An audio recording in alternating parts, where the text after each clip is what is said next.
नमस्कार दोस्तों, आज हम बात करेंगे स्टील स्ट्रक्चर की सेकंड पार्ट के सेकंड यूनिट के बारे में बात कर रहे हैं, जिसका नाम है अपने पास यहाँ पर डिज़ाइन ऑफ प्लेट गर्डर। मैं डिज़ाइन ऑफ प्लेट गर्डर बताने से पहले आपको कुछ चीज़ बता देता हूँ। प्लेट गर्डर होती क्या अपने पास एक तरह की बीम ही होती है, ठीक, जो क्या होते हैं नॉर्मली अपना अलग अलग तरह से यूज़ करते हैं। अपन जो अपने घरों में यूज़ करते हैं कंक्रीट की बनी हुई बीम होती है, वो अपन नॉर्मली 30 मीटर तक की यूज़ करते हैं। जो अपन बनाते हैं अपने घरों के अंदर जो कंक्रीट की बीम बनाते हैं वो 30 मीटर की बीम बनाते हैं। अगर उससे मोर देन अपन को अगर 30 मीटर के मोर देन अगर अपन को कोई बीम की जरूरत पड़ती है तो वहाँ पर अपन प्लेट गर्डर का यूज़ करते हैं, प्लेट्स का यूज़ करते हैं, जिसको प्लेट गर्डर अपन बोलेंगे। यहाँ मैंने लिख रखा है इस जगह ही जो प्लेट बीम होती है, various types of solid plates are connected made a built up section. क्या होता है अपने पास यहाँ पर पूरी चीज़ फिर सुनना है इस जगह, बिल्कुल बेसिक चीज़ बता रहा हूँ मैं, क्या है क्या नहीं। अपने पास क्या होता है जो प्लेट गर्डर होता है यहाँ पर बिल्टअप सेक्शन होता है। बिल्टअप सेक्शन मतलब क्या हो गया, अपन कभी भी आई सेक्शन की आप बात करते हो, जो आई सेक्शन होता है मेनली टाइम आप मोस्टली ब्रिज में देखते हो, फ्लाईओवर में देखते हो, एक इस तरह की प्लेट लगी होती है, उसके नीचे एक इस तरह का पार्ट बना होता है, फिर एक वापस इस तरह की कुछ चीज़ लगी होती है अपने पास यहाँ पर ही, बीच में क्या होता है एक इस तरह का पार्ट लगा होता है यहाँ पर ही, तो क्या होता है आई सेक्शन होता है। इसके अंदर क्या होता है मूवमेंट ऑफ इनर्शिया भी होता है ज़्यादा, मूवमेंट ज़्यादा होता है, स्ट्रेंथ भी अपने पास मोर देन होती है। अब क्या होता है बेटा इस जगह इसने बोला है in the long span bridge heavy load and rolling load will come due to it heavy section required. कुछ ही बोल रखा है अपने पास यहाँ पर। जब भी क्या होता है बेटा अपने पास यहाँ पर अपन ब्रिज को डिजाइन करेंगे तो क्या लॉन्ग स्पान होता है, उस पर क्या होता है हैवी लोड और रोलिंग लोड की वजह से अपन को इस तरह के सेक्शंस की रिक्वायरमेंट होती है। We know I section most sufficient section to carry bending movement and shear force, but in the market available depth 600 mm the rolled I section. अब ये देखो मेन चीज़ वही चीज़ होगी, अपन को बनाने की जरूरत क्यों पड़ी, क्योंकि जो मार्केट होता है मार्केट के अंदर क्या होता है 600 mm से ज़्यादा की डेप्थ अपने है ही नहीं, तो अपन क्या करेंगे इसको अपन को बिल्टअप करना पड़ेगा, अपन को इसको बिल्टअप सेक्शन में कन्वर्ट करना पड़ेगा। मैंने आपको बताया था पहले भी, अपने पास सेक्शन 2 टाइप्स के होते हैं, हॉट रोल्डेड सेक्शन और एक अपने पास क्या होता है इस जगह आई बिल्टअप सेक्शन होते हैं। हॉट रोल्डेड सेक्शन के अंदर आई सेक्शन आता था अपने पास, वो अपने पास काम नहीं है, क्यों, क्योंकि उसकी जो डेप्थ होती है मैक्सिमम कितनी होती है 600 mm। यहाँ पर जो बिल्टअप सेक्शन होगा उसका अपन को यूटिलाइज करते हैं। बिल्टअप सेक्शन मेनली जो प्लेट सेक्शन से मिलकर बना होता है, ठीक। इसमें लिखा then to carry heavy load on the bridge we have to design a section to safely to satisfy and serviceability criteria due to increase in load we have to increase dimension in the section. कुछ ही बोला हुआ है बेटा अपने पास यहाँ पर ही। अब क्या है क्या नहीं है पर आगे बात करते हैं। हाउ टू इंक्रीज डायमेंशन, बात आती है कि अपन इसके डायमेंशन को इंक्रीज कैसे करें, तो by adding plate in flange but by this movement of inertia strength criteria will not be increase. अब देखो क्या बोला है इसने पूरी चीज़। अपन क्या करते हैं प्लेटों को अपन ऐड करेंगे तो उसका जो मूवमेंट ऑफ इनर्शिया होती है मीन्स जो स्ट्रेंथ उसका क्राइटेरिया दे रखा है वो अपन में इंक्रीज नहीं होना चाहिए। It prove uneconomical for the flange span. ये क्या था बेटा, फ्लेंज स्पान क्या होता है अनइकोनॉमिकल अपने पास प्रूव हो चुका है। By using plate girder is a built up section made by connecting solid plate in the form of one web and two flange they are connecting by welding bolting and riveting. अब देखो भैया मैंने अभी आपको 2 minute पहले ही बोली थी ये चीज़ ही। अपने पास क्या होता है जो प्लेट्स होती है अपने पास, एक प्लेट ये और एक प्लेट ये एक प्लेट ये, इनसे कनेक्ट किया था अपन ने। ये सब सॉलिड प्लेट दे रखी है अपने पास यहाँ पर। इन सबको कनेक्ट करने के लिए अपन क्या करते हैं बोल्टिंग कनेक्शन करेंगे या वेल्डिंग कनेक्शन करेंगे। मैंने आपको पहले बता चुका हूँ जो बीच वाला पार्ट होता है इसको वेब बोलते हैं, इन दोनों को अपन क्या बोलते हैं फ्लेंज बोलते हैं। अब क्या होता है जो अपने पास बिल्टअप सेक्शन होता है या तो इस तरह का होगा या इस तरह का होगा या इस तरह का दिख जाएगा अपन को। सिंगल साइड क्या होंगे या एक प्लेट लग गई आई सेक्शन को अपन ने एक और प्लेट लगा दी। यहाँ पर क्या हो गया बेटा इस जगह अपन चारों तरफ कनेक्टेड कर दी बोल्ट से, ठीक। अपन इस तरह का आप सेक्शन नहीं लेंगे, जो रोल्डेड सेक्शन आता था इस तरह के अपन सेक्शन को यूज़ नहीं करेंगे, ठीक। या इस तरह के सेक्शन को अपन बोलेंगे या फिर अपना इस तरह का कोई सेक्शन आ जाएगा। या फिर अपन क्या कर सकते हैं बेटा इन दोनों इसके ऊपर नीचे दोनों साइड क्या कर सकते हैं यहाँ पर इस जगह इसके ऊपर नीचे दोनों साइड क्या करेंगे बेटा प्लेट को अपन प्रोवाइड करेंगे। अब मेन जो क्वेश्चन होता है अपने पास, मेन जो पार्ट्स है अपने पास यहाँ पर वो चीज़ सुनना अपने पास। जो कंपोनेंट दे रखे हैं कंपोनेंट होते क्या है क्या नहीं, एक एक चीज़ को सुनना, मैं एक एक चीज़ क्लियर करता जाऊँगा अभी आपके यहाँ पर ही। Component of plate girder, web plate होती है, वेब प्लेट मैंने बताई थी क्या होती है, बीच वाला पार्ट होता है उसको वेब प्लेट बोलते हैं। Flange plate and their curtailments, flange plate क्या होगी ये होगी, देयर कर्टेलमेंट्स क्या होगी जिससे अपन को इसको जोड़ेंगे। फ्लेंज एंगल क्या हो गया, जो फ्लेंज को जिस एंगल से के थ्रू अपन जोड़ेंगे। वेब स्लाइस प्लेट, ठीक। फ्लेंज स्लाइस प्लेट ये अपने पार्ट से जिनसे अपन इनको ऐड करते हैं। अब आती है मेन चीज़ें, यहाँ सबसे ज़्यादा इंपॉर्टेंट होती है क्वेश्चन इन्हीं के ऊपर बनना स्टार्ट होता है अपने पास यहाँ पे कि लॉन्गिट्यूडनल और हॉरिजॉन्टल स्टीफनर्स क्या है क्या नहीं है, इसको अपन डिज़ाइन कैसे करेंगे कैसे नहीं करेंगे, ट्रांसफर्स एंड या फिर वर्टिकल स्टीफनर्स क्या है क्या नहीं है, बेरिंग स्टीफनर्स क्या है क्या नहीं है और एंड बेरिंग स्टीफनर्स क्या है क्या नहीं। जैसे मेन क्वेश्चन आता है लॉन्गिट्यूडनल स्टीफनर्स और ट्रांसफर स्टीफनर्स क्या होते हैं। तो फिर सुनना, आप लोगों ने कहीं देखे होंगे जो ब्रिज बने होते हैं अच्छे अच्छे बड़े बड़े जो फ्लाईओवर्स बने होते हैं, जो स्टील के बने होते हैं मेनली, जो रेलवे ब्रिज बने होंगे अपने पास, वहाँ पर अपन इनका यूज़ करते हैं। कैसे यूज़ करते हैं, किस फॉर्म में यूज़ होता है, तो फॉर्म से देखिएगा आप इस जगह। आप सब लोगों ने इस तरह की कुछ देखी होंगी, जो प्लेट दे रखी है अपने पास यहाँ पर ही, जो प्लेट दे रखी है इस तरह की, ठीक, इस तरह की प्लेट्स का अपन यूज़ करेंगे यहाँ पर ही। ये ब्रिजेस होता है अपने पास, यहाँ पर जो ये दिख रहा है, ये वाला पार्ट दिख रहा है आपको, ये पार्ट्स क्या होता है अपने पास इस जगह, पूरी तरह से बिल्टअप सेक्शन होता है। ऊपर और नीचे साइड दोनों साइड प्लेट लग रही है, बीच में इसको ऐड करने के लिए एक और प्लेट लगी हुई है यहाँ पर ही। अब इस प्लेट के अंदर क्या होता है, अगर मैं थोड़ी सी और बात करता हूँ, तो इन प्लेटों के अंदर बिल्कुल बेसिक चीज़ें दे रखी है। जैसे ये रहा, अगर अपने पास, अगर अपन इसको वर्टिकली खड़ा करेंगे, पीछे एक प्लेट लगाएंगे और ऊपर से नीचे से अपन ने फ्लेंच प्लेट 2 प्लेटें और लगा दी, जो ऊपर से कोई लोड लगाओगे तो इस बीच में क्या होती है, प्लेट्स होती है बेंड होना स्टार्ट कर देती है, उसमें बकलिंग होना स्टार्ट हो जाएगी, मतलब बेंड होना स्टार्ट करेगी। तो उस बेंड को रोकने के लिए, उस डिफ्लेक्शन को रोकने के लिए अपन क्या करते हैं, यहाँ पर स्टीफनर्स प्रोवाइड करते हैं। बीच में अपन प्रोवाइड करेंगे हॉरिजॉन्टल स्टीफनर्स, जो हॉरिजॉन्टली फॉर्म में दिख रहे हैं, ये जो वर्टिकल दिख रहे हैं इसको वर्टिकल स्टीफनर्स बोलते हैं। अगर ये एंड पर भी लगे होते हैं तो इसको एंड बियरिंग स्टीफनर्स, जो बीच वाले लगे होते हैं इसको इंटरमीडिएट स्टीफनर्स बोलते हैं अपन यहाँ पर। ठीक, अब इसके बाद ये चीज़ है क्या है क्या नहीं है फिर देखना इस जगह। जो बेसिक चीज़ तो मैंने बता दी आपको। अब एलिमेंट्स ऑफ प्लेट गर्डर के अंदर 3 चीज़ें होती हैं मेनली, वेव, फ्लेंज और स्टीफनर्स। बाकी सब चीज़ें भूल जाओ। स्टीफनर्स मैंने बता दिया आपको क्या होते हैं क्या नहीं होते हैं। ठीक, मैंने इस चीज़ बताई आपको, एक फ्रंट भी बताया यहाँ पर। ये क्या अपने पास आई सेक्शन दे रखा है, इसको मैंने कनेक्टेड कर दिया है यहाँ पर ही 2 अपने चैनल सेक्शन से भी। चलो वेब इसकी डेप्थ क्या दे रखी है, डी दे रखी है, फ्रंट व्यू अपने पास। अगर मैं इसका यहाँ पर साइड व्यू देखता हूँ तो अपने पास क्या दिखेगी, जो ऊपर वाली प्लेट है वो ये रही पूरी, जो नीचे वाली प्लेट है वो ये दिखेगी अपन को यहाँ पर ही। बीच में ये दिख रहा है प्लेट दे रखी है पूरी, एक जो सिंगल प्लेट दे रखी है यहाँ पर, ये वो होगी। ठीक, जो इसके बीच में अगर स्टीफनर्स लगे होंगे, जो हाइड हो रहे हैं अपने पास, वो ये रहे। अगर कुछ इस तरह से स्टीफनर्स दिखेंगे अपन साइड से, वो होते हैं इंटरमीडिएट स्टीफनर्स। जो एंड पर लगे होंगे चैनल सेक्शन वाली फॉर्म में, ये होते हैं अपने पास यहाँ एंड बेयरिंग स्टीफनर्स। और जो बीच में एक ये हॉरिजॉन्टली पार्ट नजर आया होता है, हॉरिजॉन्टल स्टीफनर्स कहलाता है अपने पास। यहाँ पर मैंने इधर डिनोट कर रखा है। ठीक, हॉरिजॉन्टल और लॉन्गिट्यूडनल जो लोड कैरिंग स्टीफनर्स होते हैं, जो वर्टिकल एंड ट्रांसफर्स होते हैं एंड बेयरिंग होते हैं, ये बेयरिंग स्टीफनर्स होते हैं लोड कैरिंग, और ये बेयरिंग स्टीफनर्स होते हैं यहाँ पर ही, एंड बेयरिंग और इंटरमीडिएट स्टीफनर्स। अब बात करते हैं यहाँ पर design steps of plate girder की। ये अपन को कोई कोड में मिलेगा, सारी चीज़ें अपन को कोड के अंदर पेज नंबर 83 में सारी चीज़ें मिल जाएंगी अपन को। अगर बात करता हूँ तो यहाँ पर और 63 पे मिल जाएंगी सारी चीज़ें। सबसे पहले given data, calculation of load अपन को करनी आती है, क्या है क्या नहीं वो मैं सिखा दूंगा अभी आगे वापस। Calculation of bending moment, shear force. सबसे पहली चीज़ अपन कोई से भी क्वेश्चन करेंगे तो 3 से 4 चीज़ों में फिक्स होती है। सबसे पहली चीज़ क्या निकलती है, गिवन डेटा, जिसको अपन जीवन दाता बोलते हैं। स्टेप नंबर 2 क्या होती है, calculation of load. Step number 3 क्या होगा, जब से लोड कैलकुलेट करेंगे तो उसको अल्टीमेट लोड में कन्वर्ट करना, फिर उससे शियर फोर्स और बेंडिंग मोमेंट निकालना। फिर मूवमेंट निकालने के बाद अपन को चेक लगाने होते हैं, किसी की डेप्थ निकालनी होगी, वो डेप्थ निकालनी होती है। फिर वेट के स्ट्रेस के बारे में कैलकुलेट करेंगे अपन। फिर अपन लास्ट में एरिया कैलकुलेट कर लेंगे। देखो, calculation for bending moment and shear force, calculation for economical depth, check for assume weight, shear stress, design of flange area, check for section, curtailment of cover plate। ठीक, फिर इसका design of intermediate stiffeners, sorry, connection of vertical stiffeners with web plate, design of horizontal stiffeners, design of bearing stiffeners, connection, design of web splice, ठीक, design of movement plate, design of shear plate, design of flange splice and diagram. कुछ ही दे रखिए बेटा अपन को यहाँ पर। अपन को इन चीज़ों को लेकर चलनी है इस जगह पूरी तरीके से कि क्या है क्या नहीं। सबसे पहले बात करता हूँ मैं यहाँ पर इकोनॉमिकल डेप्थ की। जो चीज़ मुझे कैलकुलेट करनी, जो निकालनी है, उसके लिए सुनना। जो इकोनॉमिकल डेप्थ होती है उसको निकालने का फॉर्मूला होता है M×K/FI⁴ कुछ दे रखा है। डेप्थ निकालने का फॉर्मूला ये पर कोड के अंदर मिल जाएगा पेज नंबर 63 पर ही। जो K होता है अपने पास यहाँ पर, उसको वो होता है D/TW, depth upon thickness of web. M होता है यहाँ पर मूवमेंट के कफिशिएंट है, जो मैंने यहाँ पर लिख दिया है। और जो सल्फेट होता है अपने पास यहाँ पर ही, जो प्लेट गर्डर का सल्फेट होगा, इसको मेरे को एज्यूम करना होता है। जो मैं कितना एज्यूम करता हूँ, W/200 से लेकर W/300 के बिटवीन। मैं W/200 लेकर चलूँगा यहाँ पर, कैपिटल W अपने पास इस जगह। एरिया ऑफ फ्लेंज की बात करता हूँ AF की, तो ये होता है M/D/FI/γ/M0। कुछ दे रखा है, M मूवमेंट, D क्या डेप्थ दे रखी है, FI क्या है यहाँ पर yielding strength of steel, γ/M0 के पार्शियल सेफ्टी फैक्टर। या आई सेक्शन दे रखा है। आई सेक्शन के अंदर क्या होता है, ये टोटल डेप्थ D होगी। यहाँ से जो प्लेट है अपने पास, ठीक, जो एंगल सेक्शन लगाएं उसके एंड से लेकर इसके एंड की जो डिस्टेंस होती है इसको DC बोलते हैं। जो होती है क्लियर डेप्थ होती है अपने पास यहाँ पर, ये होती है इसके हाफ से लेकर इसके हाफ की डिस्टेंस इफेक्टिव डेप्थ DE, जो मैंने डिनोट कर रखा है।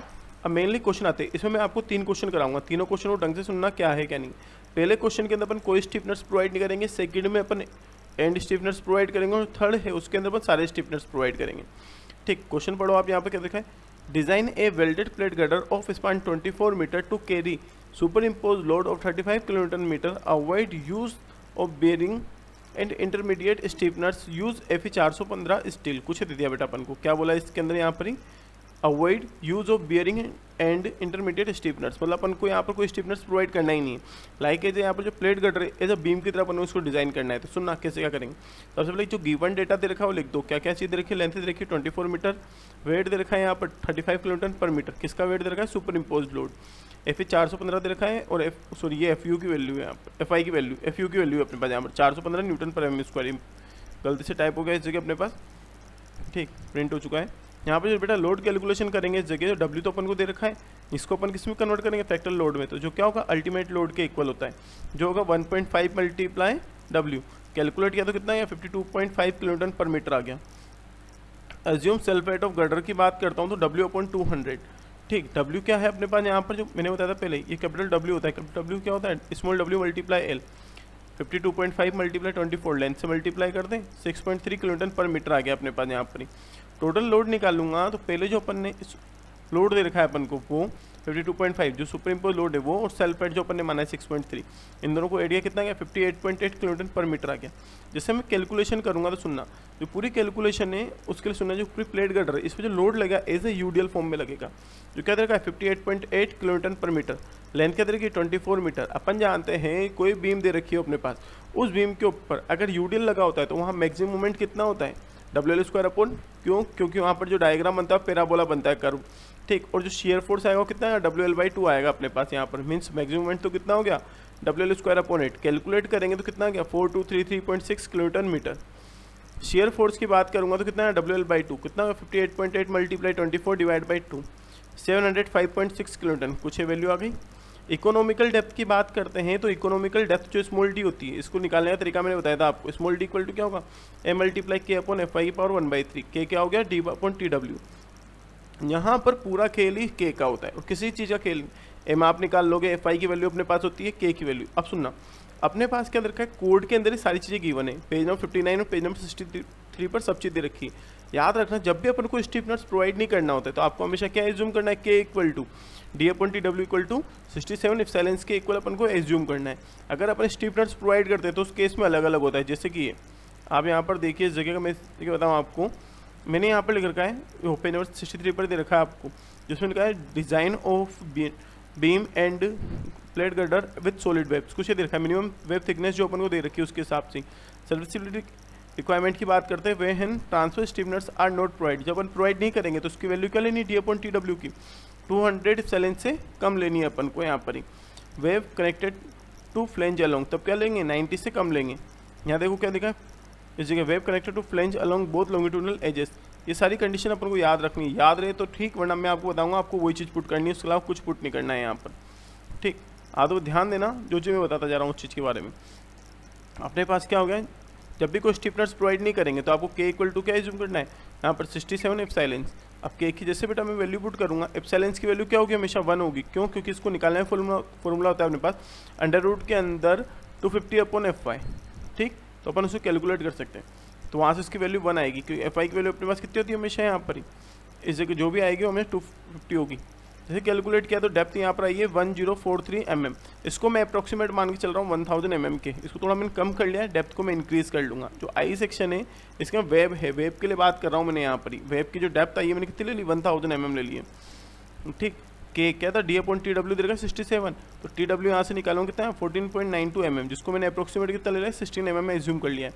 तो अपन यहाँ प्रोवाइड कर रहे हैं जो प्लेट गर्डर है अपने पास, जो आई सेक्शन ड्रॉ करेंगे जो वेब है उसकी डेप्थ कितनी होगी 1000 अपने पास, और थिकनेस कितनी होगी यहाँ पर 16 mm होगी अपने पास यहाँ पर ही। सिलेक्शन ऑफ फ्लेंज की बात करता हूँ मैं यहाँ पर, जो सिलेक्शन ऑफ फ्लेंज के लिए अपन चलेंगे कोड के अंदर पेज नंबर 53 के अंदर, जो कोड के अंदर पेज नंबर 53 दे रखा है बेटा अपने पास यहाँ पर ही, उसमें बीटा MT निकालने का फॉर्मूला होता है beta B multiply ZP multiply Fy/γm0, कहाँ दे रखा है कैसे दे रखा है फिर देख लो, मैं कोड आपको इसलिए दिखा रहा हूँ बार बार, आप इसका यूटिलाइज करना, सारी चीज़ें आपको एक बार क्लियर हो जाएगी, बट कोड आपके पास रहा तो नहीं है तो कोई दिक्कत, फिर तो कुछ मैं भी नहीं बोल सकता, फिर तो आपको रटना पड़ेगा सारी चीज़ें, ठीक।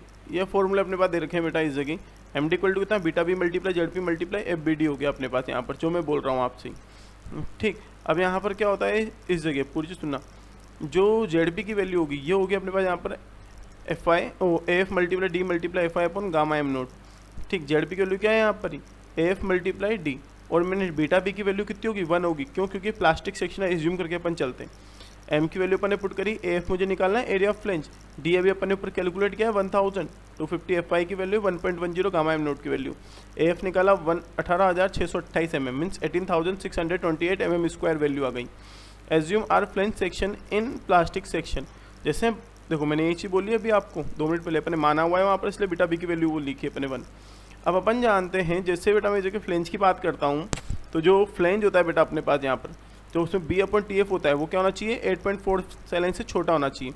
तो मैं बी अपॉन टी एफ को क्या मान के चल रहा हूँ बेटा इस जगह, बिल्कुल बेसिक साइन 8.4 टी एफ मान के चल रहा हूँ यहाँ पर थिकनेस ऑफ फ्लेंज। अब जो बी होता है अपने पास ये क्या होता है, विड्थ ऑफ फ्लेंज का हाफ होता है, तो बी एफ इक्वल टू क्या हो जाएगा 2b हो जाएगा। अब यहाँ पर बेटा जैसे मैं वैल्यू पुट करूँगा इस जगह, बी एफ की जगह क्या लिख सकता हूँ मैं 2b लिख सकता हूँ, ये मैं देखो यहाँ लिखूँगा एफ इक्वल टू क्या B F multiply T F कुछ होगा, बी एफ की जगह 2b आ गया मल्टीप्लाई 2, इसकी वैल्यू 2 मल्टीप्लाई 8.4, बी की वैल्यू दे रखी थी अपने पास यहाँ पर ही, मल्टीप्लाई टी एफ का स्क्वायर, कैलकुलेट करेंगे तो 40 mm आ गया अपने पास यहाँ पर ही। इस 40 mm को जैसे बेटा एरिया में इनपुट करूँगा मैं उस जगह, तो वहाँ से क्या विड्थ ऑफ फ्लेंज आएगी जो कितनी आएगी 480 mm आ गई अपने पास यहाँ पर ही। मीन्स जो फ्लेंज प्रोवाइड करूँगा वो कितने की होगी 480 बाई 40 mm की होगी। Check for movement capacity of the girder. अब भैया जी जैसे अपन इसको पूरी चीज़ कर लेंगे, अपन ने मूवमेंट निकाल लिया है, मूवमेंट जो गिवन था होता, अब तो अपन जो अपन प्रोवाइड करें, जो अपन सेक्शन डिजाइन किया है उस पर अपन जो फोर्स लगा रहे हैं उस फोर्स के कितना मूवमेंट आएगा, जो अपन प्रोवाइड करना चाह रहे हैं मूवमेंट वो ज़्यादा है या कम है वो चेक करना है अपन को। अगर ज़्यादा होंगे तो अपन ओके, कम आए तो जय माता दी अपन फेल हो जाएंगे। तो एम डी इक्वल टू क्या होगा beta B multiply J D multiply F I upon gamma M naught. तो जे डी निकालने का फॉर्मूला क्या होता है आई अपॉन वाई होगा। ठीक, मॉडुलस निकालने का फॉर्मूला होता है elastic modulus. I X X निकालने का फॉर्मूला क्या होगा B D cube upon 12 plus H square. Plastic parallel theorem अपन यहाँ पर लगाते हैं, कुछ दे रखा है बेटा अपने पास यहाँ पर, डायग्राम को देखो तो आप ढंग से। मैं बात करता हूँ यहाँ पर आई एक्स एक्स, देखो ये सेक्शन दे रखे हैं, 2 प्लेटें दे रखी, तो 2 लिख दिया अपन ने यहाँ पर, 2 मल्टीप्लाई बी डी को अपन 12 1/12, बी कितना है 480, डी कितना है 40 का whole cube divide plus area निकालेंगे 480 मल्टीप्लाई कितना आएगा यहाँ पर 40, इसका हाफ कर दूँ मैं यहाँ पर ही, देखो 40 ये है 40 ये और 1000 ये रहा अपने पास यहाँ पर ही, तो कितना हो जाएगा बेटा इस जगह टोटल बात करेंगे यहाँ पर ही, तो 1080 हाफ करेंगे तो 540 माइनस 40/2, क्योंकि हाफ लेते हैं इसका अपन हाफ से लेंगे, वो करते हैं दोनों प्लेटें आ जाएंगी बेटा अपने पास यहाँ पर ऊपर नीचे वाली। तो आई एक्स एक्स निकाला कितना है क्या यहाँ पर बेटा अपने पास, कैलकुलेट किया तो 2 मल्टीप्लाई 1594.24 मल्टीप्लाई 10⁻6 mm की पावर 4 आ गई। जेडी निकालेंगे तो 2 मल्टीप्लाई 5194.24 मल्टीप्लाई 10⁻6 अपॉन 540 कुछ आ गया अपने पास। जेडी की बात करता हूँ मैं यहाँ पर 19.23 मल्टीप्लाई 10⁻6 mm क्यूब हो गया अपने पास यहाँ पर ही। ठीक, इसी कैलकुलेट किया तो एम डी निकालना है फॉर्मूला था, जैसे वहाँ पुट करेंगे तो मूवमेंट जो आया अपने पास यहाँ पर कितना है 4370.45 multiply 10⁻6 newton mm। Kilometre metre में चेंज करूँगा 10⁻6 को हटा दो 4370, और अपन को रिक्वायर मैक्सिमम ने प्रोवाइड कितना क्या था, रिक्वायर्ड कितना था 4233.6, तो अपन यहाँ पर क्या हो गया ओके, प्रोवाइड ज़्यादा क्या रिक्वायर्ड कम था अपने पास। शेयर रेजिस्टेंस ऑफ वेब की बात करता हूँ पेज नंबर 59 पर ही, तो कोड में फॉर्मूला दे रखा है V D equal to V N upon gamma M naught. V N निकालने का formula A V multiply F I W upon √3 multiply gamma M W, और ए वी निकालने का फॉर्मूला दे रखा है डी मल्टीप्लाई टी डब्ल्यू। ठीक, D की वैल्यू अपने पास है, थिकनेस ऑफ वेब अपने पास है, एफ आई डब्ल्यू की वैल्यू अपने पास है, √3 अपने पास है, गामा एम नोट अपने पास है। कैलकुलेट किया कितना है 2099.455 मल्टी 10⁻3 न्यूटन। किलोमीटर में चेंज करूँगा तो कितना आएगा 2099.45 किलोमीटर, और रिक्वायर्ड कितना था अपने पास, अपन स्टार्टिंग में कैलकुलेट किया 705.6 किलोमीटर। तो यहाँ पर भी अपने पास क्या हो गया अपन ओके आगे, जैसे बेटा इस जगह अपन ओके आ गया, अपना शेयर फोर्स क्या हो गया यहाँ पर ज़्यादा है इस जगह जो रिक्वायर्ड था उससे, तो अपन यहाँ पर क्या करेंगे कोई स्टिफनेस प्रोवाइड करने की जरूरत नहीं है। Check for end bearing capacity, end bearing की बात करेंगे तो पेज नंबर 67 पर चलते हैं अपन, वहाँ पर फॉर्मूला दे रखा है F W equal to V1 plus N2 multiply TW multiply FIW upon gamma M nought. If stiffeners is not provide, जब स्टिफनर्स अपन प्रोवाइड नहीं कर रहे तो N2 की वैल्यू अपन कितनी लेकर चलेंगे यहाँ पे 2.5 मल्टीप्लाई TF, याद रखना है N2 के लिए भी बस जरा सी चीज़ 2.5 मल्टीप्लाई TF की वैल्यू कितनी है 40। जैसे बेटा कैलकुलेट करेंगे यहाँ पर इस पूरी चीज़ को ही FW को, तो ये वैल्यू आएगी बेटा अपने पास यहाँ पर 727 किलोन्यूटन, और रिक्वायर्ड कितना था बेटा जगह 705। अगर 705 क्या होता ग्रेटर देन होता इससे, तो अपन क्या बोल देते अपने पास यहाँ एंड बियरिंग स्टिफनर्स को प्रोवाइड करने की रिक्वायरमेंट है, बट अपने पास क्या आ गया यहाँ पर जो एंड बियरिंग स्ट्रेंथ जो अपन प्रोवाइड करें स्ट्रेस शेयर स्ट्रेंथ प्रोवाइड कर रहे हैं वो कितने आ गए यहाँ पर 727 किलो न्यूटन, जो क्या है अपने पास यहाँ पर जो रिक्वायर्ड है उससे मोड़ देने, तो यहाँ पर अपन क्या होगी okay means and stiffeners is also not required, ये अपन ने कर दिया। अब इसके बाद वाला जो क्वेश्चन है मैं नेक्स्ट वीडियो में डालूंगा आपके लिए, तब तक के लिए आप मेरे चैनल को लाइक सब्सक्राइब एंड शेयर करते रहिए, जितना शेयर करेंगे उतना आप लोगों के लिए बढ़िया है और मेरे लिए भी। जय माता दी।